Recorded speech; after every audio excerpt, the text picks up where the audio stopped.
Hello, guys, and welcome to Dream. My name is Tim Klepper. This is the first of a series of bowling videos I'm going to be putting up on my YouTube channel, and I'll be putting them out weekly. This is for the Monday West Lanes Nationals League, bowled at West Lanes Bowlatorium in Omaha, Nebraska. Um, this league is hosted by Tom Kelley's Bowling Pro Shop. They are one of the local bowling pro shops that we have out here in Omaha. Feature some of the best bowlers in our region competing on sports in the last 3 years with the USBC Open Championship patterns. This league will feature current and former collegiate members, regional pros, brand representatives, staffers, and pro shop members from the local area to include Tom Kelly's Bowling Pro Shop as well as the bowling store also in Omaha. Let's talk a little bit about this league here. This league started 3 years ago. It was under the idea of people wanting to bowl in sport conditions and wanting to get as much prep in to be ready to bowl in USBC Open Championship, wherever it might be. Originally, when this league started up, it was 35 weeks. I think our first year we had 10 teams. Last year we had 12, and this year we have 17. Definitely experienced some growth. Um, the last 2 years, though, this league is basically separated into three thirds. It's first third, second third, third third. The top two teams in each third qualify automatically for a final bracket championship at the end of the league. And then on top of that, the top two non third winning teams come in as the wild cards, give us 8 total teams for our bracket. And then those 8 teams go head to head in a Baker showdown. I think it was best 3 out of 5 until we ultimately found a winner. This league has a lot of donated money. It has a lot of additional money into it. We'll get into that at some point, but not today. But again, very, very tough. Now, the old style, the last 2 years, um, the last year's patterns separated 18 weeks apiece, rather 17 weeks, and then the championship round, the number one seed overall team got to pick the pattern. Now, this year, one of the big changes that we made outside, we shortened the league. The league is no longer 35 weeks; it's now 33. You're only going to get 33 weeks with us. But one of the changes we made was instead of using just the last year's two patterns, doing 18, 17 weeks, we are now using 6 patterns. It is going to be the last 3 years. It's going to be the team pattern and the singles and doubles pattern from each of the last 3 years. The numbers are pretty close. They should play relatively similar esque. However, when you put all these patterns were designed to be similar at different centers. Now, when you bring them all into the same center, they actually will play quite a bit different because of the conditional differences. And as this league goes on, you'll get to see the other patterns. For example, this week we have 42 feet mills. The next pattern, which will start in week 6, actually the lightest of the patterns that we're going to get. I think it's 38 feet, 23 mils or 24 mils. So it's quite a bit lighter. And of course, when we get into the 2025 patterns, one of them does hit up to 30 mils. So, I mean, it's going to be a little bit different. It's going to keep it a little more fresh, a little more challenging, and a lot of people are looking forward to it rather than just getting stuck on the same two patterns. It's now every 5 weeks. So, first 5 weeks will be the 2023 team. Next 5 weeks will be the 2023 singles and doubles. Then we're going to have a position round week 11. That position round will determine who are the top two teams for first round. Now, first round winner will be, or the team going into the position round and as the number one seed gets to pick between the two patterns which one they would prefer. So there is an advantage to being the top team. After week 11 is done, the top two teams have locked their place into playoffs or into the bracket finals. Then we start the second round. Second round will then use the 24 patterns. Same thing, 5 weeks, 5 weeks, position round, top seed of that third, not overall, just that third, then get to pick the pattern again, and then rinse and repeat for the final third, which will be the 2025 patterns, which are the ones we saw last year, to include that monstrosity that had a speed bump in it. So it should be a lot of fun. At the very, very end, when we get to the championship, it is going to be bracket play. If you know what bracket play is, it's a lot of fun, and it's a very, very big piece of bowling. So I'm really, really glad to have it in our league. And on top of that, the number one overall seed at that point will then get to pick pattern for the bracket. So hopefully that explains quite a bit about our league. We'll get into more details and descriptions as we go on. In case you are not obvious, I am a swag staffer. If you look all the way up at the top here, we do have the Swag Bowling logo as well as the website if you want to access anything. I'm also the assistant coach over at Midland Bowling. I work for Brittany Brown. She's head coach, former Robert Morris champion over there. So having her, our kids is fantastic. I coach the women primarily, so you'll also get to see some collegiate bowling added to this channel as we go on throughout the season. We actually start in about a month with our team trial, so hopefully we'll get some good clips for you guys. All right, enough talk. We're going to move into the patterns here. We're going to talk a little bit about this first pattern that you're going to see. This is the 2023 USBC Open Championship team pattern. As you can see, as I mentioned earlier, 42 feet is 27.2 mils. This is the actual highest ratio pattern that we have at 3 to 1. That is still well in the sport condition era. Sport conditions tend to be 4 to 1 or 3 to 1, depending on if you look at Kegel's numbers. But the USBC recognizes sport as 4 to 1, so that's the ratio we're going to use. Most of your house conditions are 8 to 1 or easier, which is a higher volume. The idea behind this between the volume ratio and the funnel, that if you miss outside, the dry will bring your ball and hook it back into the pocket. If you miss inside, it'll hold until it gets to the pocket itself. When you bowl in sport conditions like what you're going to see tonight, a lot of this is going to be a lot more flat. It's going to be a lot tougher to you miss. You don't have as much miss room left to right. Now, I'm going to warn you, first week coming out of summer, we experience a lot of friction. So right off the bat, usually, at least my team is made up of some pretty good bowlers and some former collegiate guys. We tried playing straight up first arrow right in practice, and everything took off straight to the left to the 7 pin. So I'm expecting it to kind of settle in a little bit more starting next week. Yes, 27 mils is not high volume, but I'm also not normally throwing one of my weaker balls standing at 30 to get start, especially on tough. You're going to see quite a bit of interesting play, at least for this first week, but just understand the condition. All right. I've taken a look at the graph. We're going to move the graph probably up to the top here. That way you'll be able to maintain a little bit of a view of it as we get logos. Back.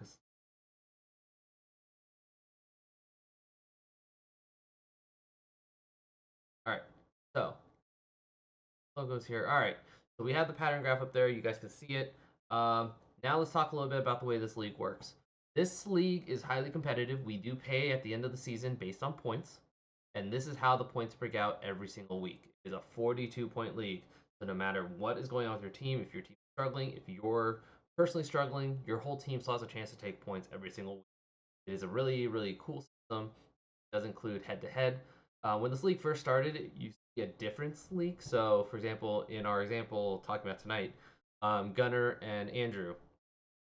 Speaking of which, this is the first week. Anytime you have a new bowler join the league, or you see a first-time bowler, you're going to see the front. That is their book average converted for sport conditions. Actually, I have another graph here. We're gonna talk about this real quick. So this is the sport average graph. We take your house average. So if you are a 200 average on house, you are converted down to a 173 bowler on sport conditions. So just to give you an idea of difference, you are averaging 200, you are able to get your PBA card, but the equivalent is you shooting 173 at professional tournaments. A lot of people have some issues there. USBC is changing the ratio and the numbers this year depending on your division. But this is how your average will break out. Again, looking at our guys, Andrew converted down to a 150. Or looking at our guys, sorry, Gunnar converts down to a 178. He is a 206 average bowler. I think Gunnar is higher than that, but because he has bowled this league previously, they take your average from this league first and move it forward. Jack is a 171 in this league. I'm a 184. I think Jayson Peters is the only one who did not bowl last year. So he comes in with a converted average of 194 from his 223 average on house. Then Casey averaged 194 in this league last year. I think he was one of the highest averages. All right, knocking this back down here. So the way the scoring works, head to head, every single game, you get handicap, and instead of there being a difference where it's like, in this case, Gunner's average is 178, Andrew's 158, so it should be a difference of 20 pins. It comes out being about the same, but with handicap scores and handicap series being rewarded at the end, they didn't want a varying rotating number, so instead they just made it static. 80% is 220. That is how our handicap works. Why the numbers are so big for the most part, and you're going to see our team is probably going to spot a lot of people pins by the end of this. There are some really, really good teams. One of the teams we're looking forward to bowling against is TJ's team. They are absolutely stacked, so we should have a good time going against them. All right, head to head with your handicap. So you get handicap pins per game, and the winner head to head will get the point. It's 1 point individually per person per game. At the end of that, you also get 2 points for series. So if your handicap plus your series beats your opponent's handicap in their series, you win 2 points for series. So I don't know how many leagues do head-to-head points. I know a lot of leagues only do the 4 points for wins, whether it's in game 1, game 2 series. Our league does 4 points for each team win, 5 points for team series, 1 point for each head-to-head win, 2 points for individual series. So up to 42 points you can earn in any given week. On top of that, we also give out a reward for the highest individual point earners at the end of the season, and at each third, you actually get it. They do pay out high game scratch, high team game scratch, high team game handicap, high individual scratch, high individual handicap, most points. And at the end of the season, they also do a high average one, but that's going to be pretty tough. Okay, that is the way the scoring works. We are getting 140 pins total of handicap. We are spotting the other team 260 pins, so there's an 122 pin difference that we have to make up each game. As you can see, I drew stick of who's giving up the most handicap. I'm giving up 50 pins each. Ends up being okay, but that's the way a lot of this is going to be working here. So moving forward, again, this is just a shorthand. The original idea was I was just going to explain the point system to you, but because we already have it, we can. All right, so we're going to start here. In practice, again, I was throwing the old school. That is my purple hammer type urethane ball with a little shot, little hooky. As soon as I switched to this one, I didn't actually get over far enough in practice. I never hit the pocket in practice, but here I was, first shot, a little flat, made a big move. Overall, it worked out and ended up being okay. We include Jason here. This is the first strike on stream, so I wanted to make sure we included it and incorporated it. Jason is a Storm Staffer, so him throwing the level was pretty crazy all night long. As I got in, again, generally with this type of condition, I like to play a little more straight and up the lane. I like to be around first arrow to start, but unfortunately, because of how much friction we ran into, we started way, way deep. And now, yes, this is a urethane ball. Before anyone questions, it is not a purple hammer. I am swag, so I'm not allowed to throw the purple. But this urethane ball of mine that I'm throwing here, it's called the Big Bro Burn Up. It is a shiny pearl urethane ball. It's a very weak shell. J.R. Raymond did not like it because he thought it was too weak. But for me, it actually plays up perfectly because it gets enough length from the shine, but it also picks up early enough to kind of roll up. And it's got a big old core in it, so it does not, it flares massively and does not tear up patterns the way a lot of people urethane 2 do. So for me, it ended up being okay. But again, I stand deeper with it. I've gotten a lot of people ask me how am I able to play these types of lines with this ball.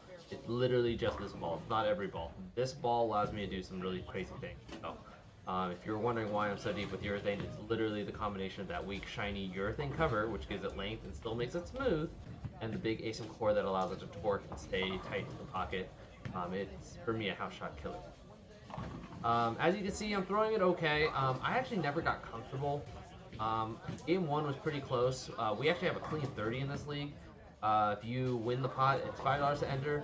If it carries over, you owe 5, and if you miss a week, you owe for every week you missed.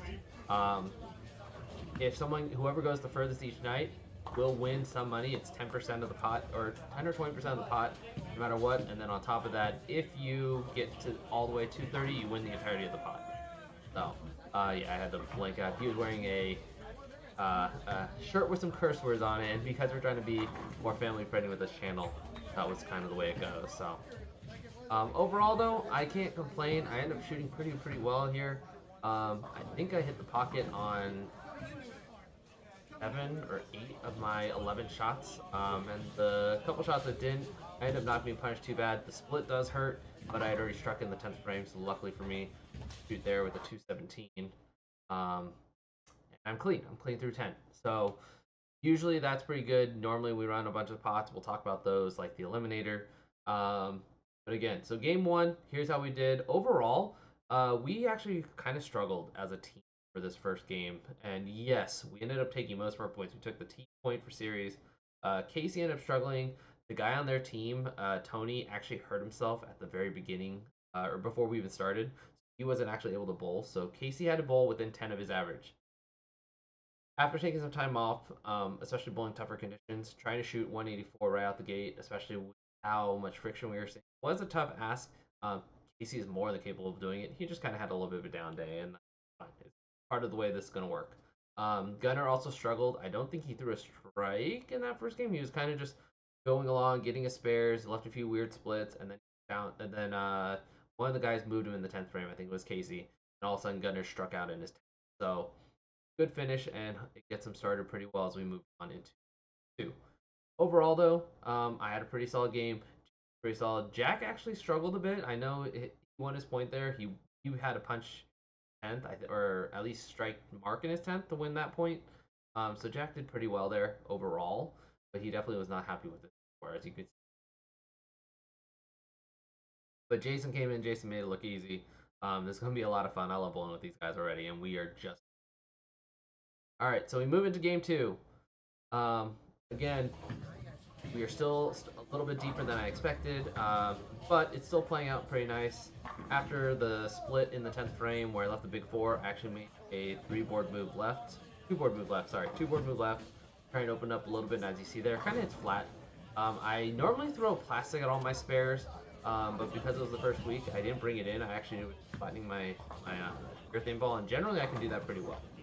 But as you can see, my balance is a little off. Um, Again, I was not super comfortable during the day at work. I had actually a little, so it was a little tight. I was trying to be careful, but overall, I'm still able to get the ball out well enough. For those who are wondering, throws a pretty nice shot. I usually get about 17.5 offhand with my ball speed. Volume just got louder. I think this is the one. We have high 4 pin. By the way, this shot right here just cost me a full 30. I made a stupid mistake watching a video. Still hurts to watch. Still hurts to watch. I made a stupid mistake watching a Francois Lavoie video with JR Pro Shops, where he's talking about the way he shoots at his single pin, trying to flatten out. Again, I didn't bring my plastic ball, so trying to listen to how to shoot straight with a plastic ball is probably not the best idea when I'm throwing urethane at it. I had a little bit extra movement there. So 7-10 I missed in. I think I almost fell into the wall. My balance was a little off, and then again this shot missed a little bit. Balance is still a little off, and this was the last time I decided to try and do the Lavoie spare shooting thing. I really need to go and practice it myself. Both times I probably would have picked it up if I was throwing plastic, but because I was throwing urethane, it picked up just enough to peter off to the left. So after that, this shot pretty decent. I'm actually okay with it. It's a little high, and I told Casey I was like, I'm just gonna go back to the way I normally shoot my spares. I do it, and no problem. Walk back, kind of shaking my head. I'm like, never should have done it, but I cost myself the eliminator. Ultimately, Blake Evans went air for week one. He went 23 frames, and then he left a really, really weird shot. I believe it was a 6, 9, 10. Don't ask me how. A right-hander with high rev leaves a 6, 9, 10, but Blake did it. So Blake ended up winning about 10. I think it was $20. It was about 10% of the pot, and we moved to $130 moves forward. So minimum $20 win, but 10% of the pot, $130 carries forward into next week. Yeah. After that, we proceed to just keep going, just keep bucking down. Key here, I struggled a little bit. I had 3 open frames in the middle there, as you can see. I go with the 4 pin, pocket 7-10, with the 7 pin, and then shoot a spare after that. Ultimately, the idea is if you're struggling, you just need to stay locked in. And don't do what I did here, trying to be a little fancy, and I just totally whiffed my spare shot. No pins, no count. I shoot 159, and by the end of this actually ends up costing me a little bit the next day. Well, we're going to show here. Jason had to clutch up. Jason punches out here, basically secures the win. He was throwing it so good all day, so it was fun to watch. Again, Casey was telling me his level is just dumb. It literally looks dumb. It makes everything look. Jason was on pretty good pace there, shooting 232. Jack comes alive, shoots 222. We did get as many pitch shots in there. Gunner, right around where he was the last game, he shot 171, 175. Then Casey starts pulling up a little bit. I think Casey found it at the last game.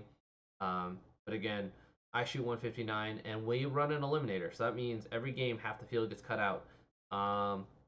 If you make it to game 3, you are making some money, and a 159 will generally kick you out. So fortunately for me, we weren't running any of the pots. The only pot that was running for week 1 was the clean 30. We weren't running high game pots. We weren't running anything like that. And I think I actually would have won game 1 high game 17, as crazy as that sounds. But at the end of the day, while it doesn't hurt me, it doesn't benefit me. Um, Again, key is when you leave pins, especially in splits and especially in 10th frames with close games, you go for your count. We win this game by 35 pins. Jason punches out on a double. If Jason didn't strike out, Casey would have needed. Casey again was a little stuck. He was split in his 10th frame as well. So the fact that Jason punched out definitely got us that one. All right.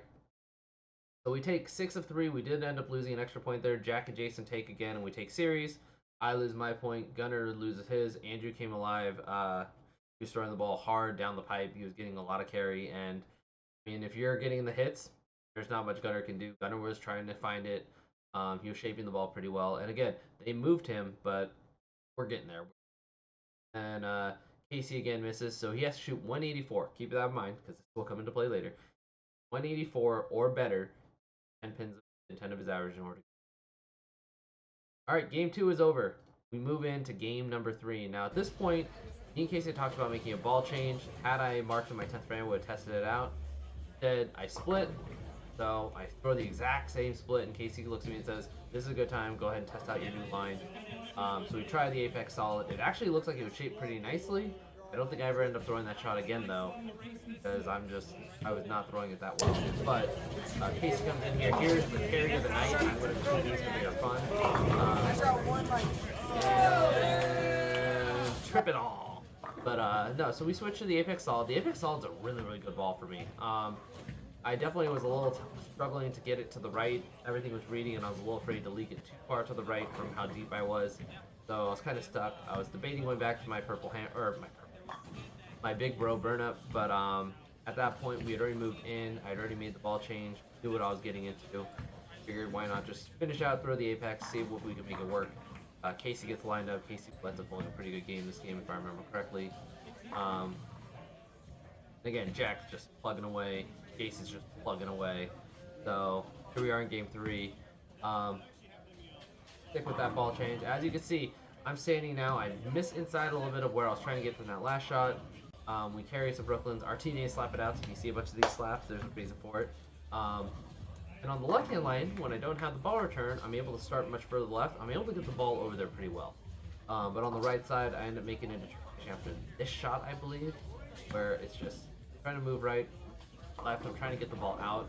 Not enough, so I end up deciding that I'm going to make a step approach and kind of.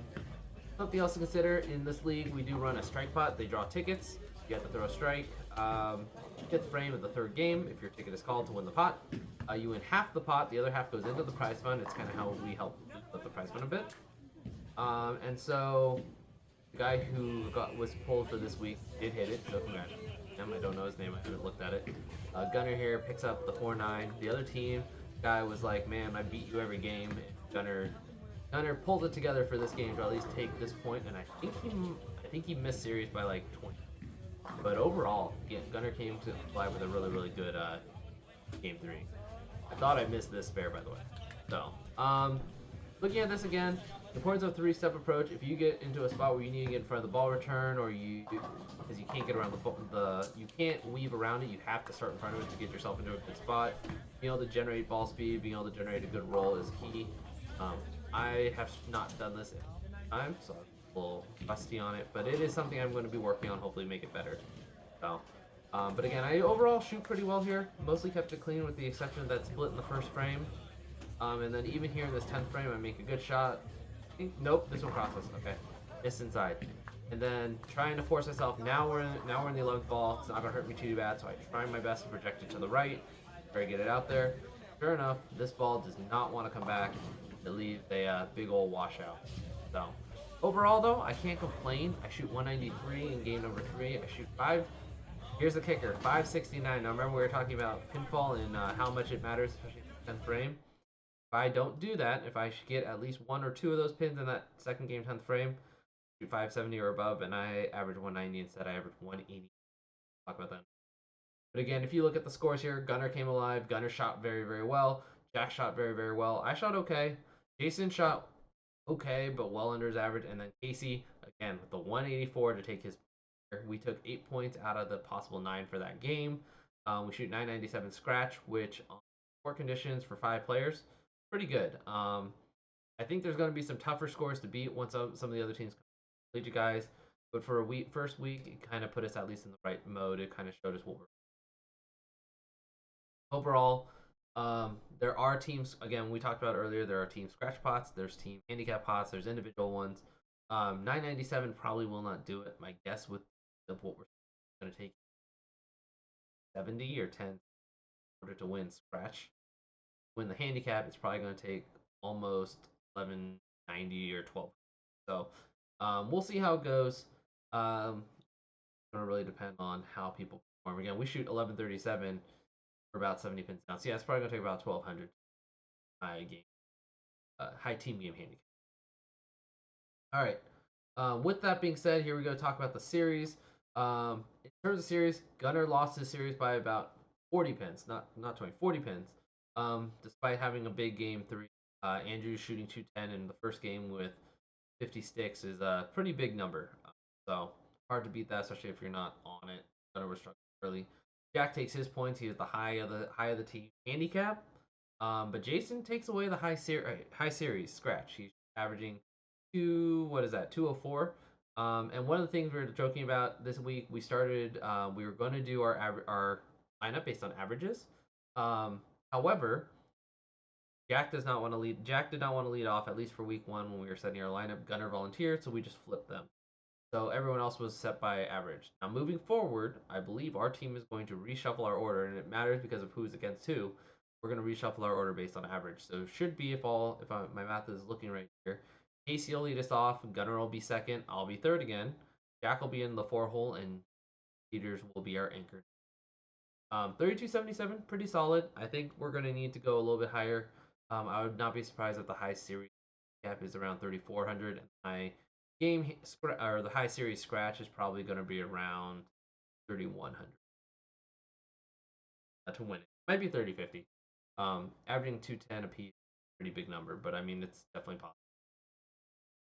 So again, overall we did pretty well. And looking at the final tally of the points here, as you can see, Gunnar took one of his points heads up. Andrew took 4. Jack swept. He is the only one who swept on our team. Jack will lead our team in points. Me and Jason each took 4. We each lost the game. I lost the middle game. Jason lost the last game. Casey got away a point in the third game, so he shoots away 4. So no one on our team was shut out. Then of course with our we swept all team games and series. We took 32 of 42. That should put us, I think, in second place. I think we were projected to be in first or second with 36. There's a mishap; they didn't count any points in there, so it should be 32. And starting next week, I will lead off with the standing. Then of course the final thing. So this next thing, something I talked about with one of my buddies, Brent. Last year in this league specifically, I did a tally, and I don't have it on this graphic. I averaged 184 in this league. That's where my book average comes from. And most of my numbers were actually pretty interesting. My single pin average was around 85%. My multi pins were around 72 or 71, and my overall spares was like 77%. So I did pretty well with my spares. I want to keep making that go higher. But I only averaged 184. Then I go to the summer. I averaged 198 in the summer, shooting way worse than all my spare numbers. My strike numbers were way up. That was where it was. I got myself locked in for the summer. I do coach during the fall, so it makes it a little hard for me to practice once then. I'm so dedicated and focused on my collegiate kids. So I have to make do with the fact that I may not always be at the top of my game. It's priorities, and my priority is the college kids. So these are my actual goals of what I'm looking to do for this year. My goal is to get to average. It's a pretty hefty jump from where I was last year at 189. That's a jump on sport. But again, I averaged 198 for the summer. I was sitting over 200 for most of the summer until the last 2 weeks. Had a little bit of a rough gap. So I think I'm more than capable. Again, my clean game percentages are way down. Were like last year. So my goal is if I can throw one clean game every set, that'll get me my 33. Head-to-head points, that's just going to be dependent, but it's mostly to keep focused and locked in. In the summer, we also did head-to-head, and I think my head-to-head point summer was like 75% win.